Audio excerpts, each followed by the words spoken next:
আসসালামু আলাইকুম বন্ধুরা, আমি কিছু পাকন ভাজবো। আপনারা একটু দেখেন আমি কিভাবে ভাজি এগুলা। এটা চট্টগ্রামের একটা ঐতিহ্য পিঠা, পাকন পিঠা। এটাও আমার শাশুড়ির হাত থেকে আমার শেখা।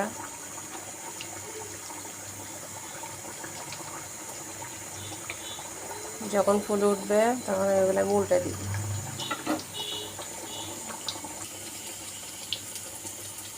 যে বন্ধুরা এগুলা ফুলে উঠলো, এখন আমি উল্টে দিব আস্তে আস্তে করে।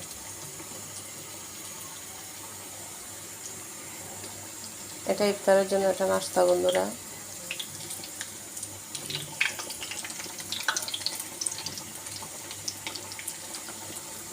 পরবর্তী সময় আমি ভিডিও দিব এটা আমি কিভাবে রেডি করি।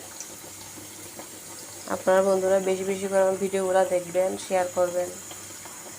আর কেমন হয়েছে পিঠাগুলা আমার কমেন্টের মাধ্যমে জানাবেন।